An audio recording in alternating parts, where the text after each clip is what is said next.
Teach you a strategy that you can use if you are still making a lot of mistakes and blunders during your chess games. I will teach you this by playing a game with my rating climb account. We are about 1500 rating. So the strategy that I will teach you about is called over protection. You can play this with any opening. I will be playing this here with my favorite opening against 1e4, which is the Scandinavian defense. They are playing a little bit of a more tricky setup, but in the end, it doesn't matter. I am just going to play my most normal, most sensible approach. So overprotection, what is this all about? It is making sure that every single piece that you play and also your pawns are always protected. You would want them to be protected even more times than they are attacked. That is in general the strategy. So right now, here in this position, for example, the knight is protected twice. The bishop is protected, even when it's not under attack already. The specific setup that I played here with my pawns was also part of my overprotection strategy, because that way I am taking aim at all of those very important squares, which you can see are jumping points for the enemy pieces. So that is part of the strategy. Same thing again, the knight is under attack, it's already defended twice. I will still add an extra protector to it. That is the strategy. We want to always protect everything as much as we can. And the benefit from playing in that way is that it is very hard to blunder something if everything is always protected. For example, I won't castle, I will just protect my knight again. And using this strategy, as I said, it's very, very difficult to make mistakes. White can always take this bishop, that is always the case in this opening, but this pawn structure is something I am very used to playing, and it's also a very solid pawn structure for us. Okay, I think we are fine. We could castle here, which would be a good move. Instead, I am just going to go for a middle game plan, because of course overprotection, that's not the only strategy we need, because otherwise we will never really have anything aggressive going on either. So here I was basically tricking them into playing this move pawn to a4, because they think I might be trapping their bishop, right? If I can trap their bishop. So they are kind of tricked into playing this pawn to a4 move, because they don't want this bishop to be attacked. It wouldn't really be trapped in this case, but just under attack. And now it's a little bit annoying that they are facing against this pin on the knight, and they have to waste a move basically. Okay, again, I think we could castle, that would be nice. But instead I am going to play knight to b6, and now we have basically 5 pieces guarding this square here in the center. So that might be something that we can use in the future as well. And I think I will actually use it, well, I could use it right here, but I am going to castle first. Let's see what they play. Oftentimes in this opening, white also puts a rook here, which looks like a sensible move, but again, the knight would be pinned to the rook. And that is usually the position I go for with this bishop here. But you can see my main focus here is on having everything protected, right? Bishop protected, knight was also protected here. All of my pawns are in great position. This most important square here is also protected a bunch of times. Okay, now it's time to think a little bit about the middle game plan. I think I will just go for the most standard of middle game plans, basically the one that I always go for in this position, which is to attack this pawn as many times as we possibly can and try to eliminate it. I think that is a good strategy, which I can do by doubling up pieces, but I will first move back my bishop. It is protected here, and if they exchange, that is fine. They are basically helping me to centralize my queen, and I am going to try to fight against this pawn. And I can tell that this is the strategy that we need to play, one, because I have experience in this position, but also because this pawn, we are preventing it from pushing, so it's also a easy target for attack. That is a bit of a strange move that they play. I don't know why they are playing this. This is a slight improvement and also an attack on a weakness, so that is what I will play. Okay, they can play their knight, doesn't really matter. But again, my goal is to try to fight against this pawn at some point by playing e5 or c5, but first I will need to activate some extra pieces. I do have to think they can always push, try something, but everything is still protected, so we don't really have any issues. Let's just develop more pieces. I don't know what they are doing. It seems to me like they are just killing time and just making the same moves over and over again. I could probably just double up, right? But I also have to watch out I don't run into something c4 and then here c5. I will play my knight here to this square, attack the bishop, and also potentially we can go here. So it's again a slight improvement move.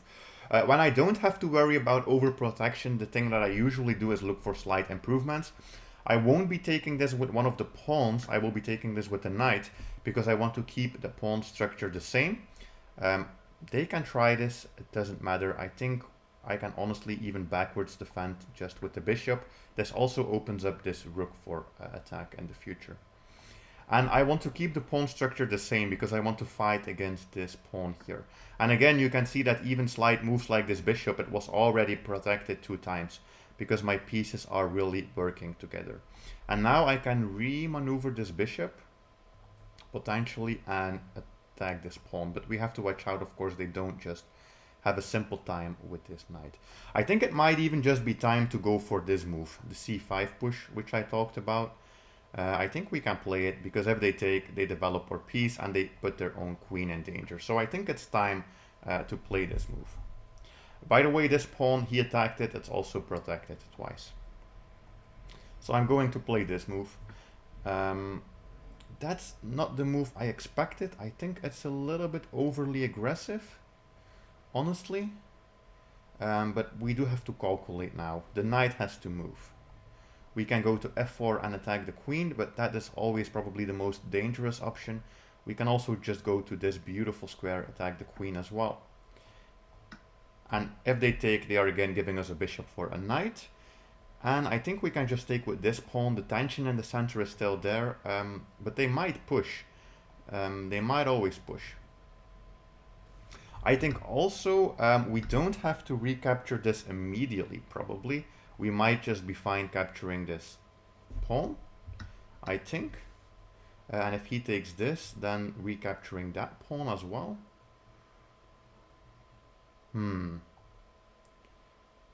Or we take this. I have to calculate for a moment here. So that, and then I think the material is actually equal. And if I take his bishop, he can't take this, but I think he can just push it. Takes, but that would be devastating for him. I think I'll just go for the easiest, but I think I could have also played rook here. I don't know if that was a slightly more optimal or not. But looks to me like everything is still perfectly fine, and now he has this isolated pawn, which will be a endgame weakness. And we have this beautiful diagonal as well. So I think I'll just push, I'll use my pawns as well. And this square, which he needs to make any progress, is also protected 3 times. Okay, that is fine, and I think that just drops this pawn completely. I think it does. And also I was always thinking about maybe putting the queen here, but he's playing so fast. It's always crazy to me how fast they play in these rapid games. I'm always so behind on time. His plan is to do a double attack, but everything is protected, so I don't even see the benefit from it. I don't see the benefit. It's just confusing me. Yeah, because if you play this way, there won't ever really be any sudden tactic or devastating move your opponent can play, because everything is just fine all of the time.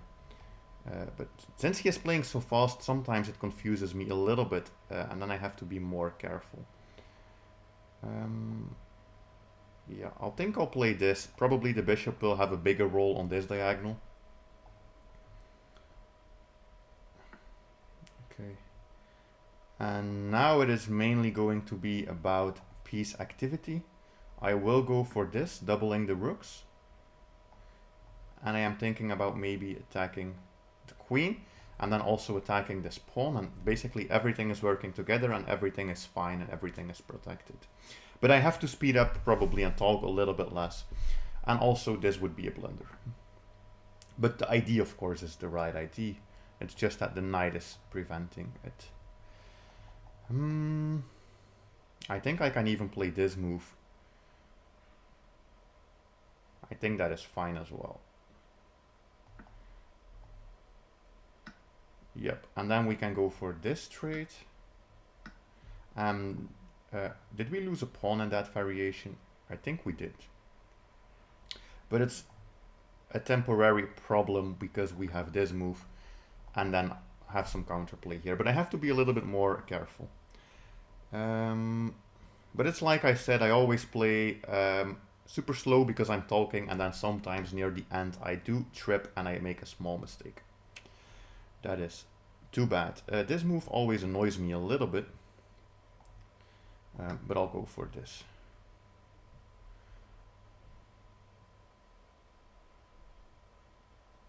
The endgame is still better for us, 100%. It's definitely better for us.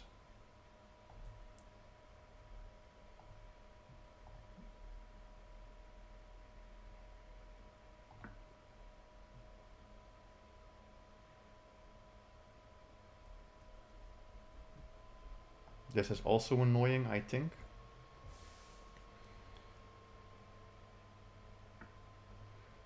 Okay.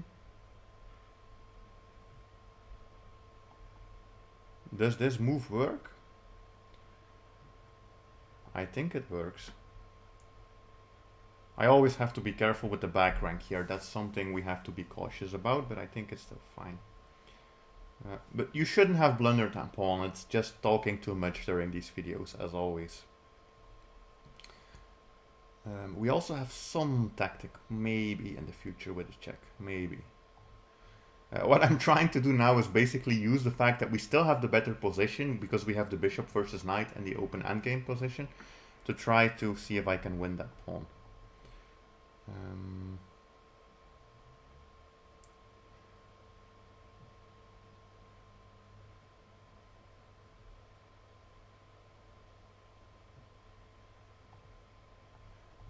And if he attacks,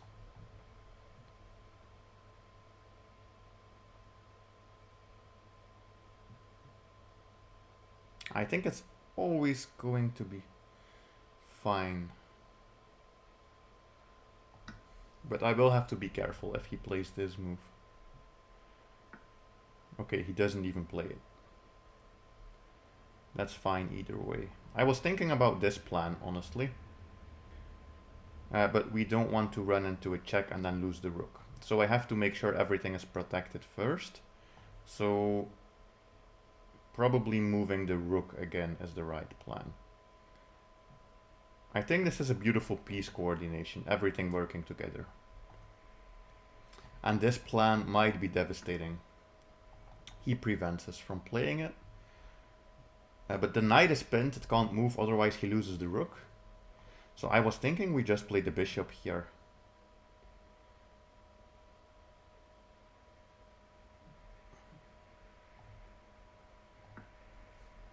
I think this game was just all about piece coordination.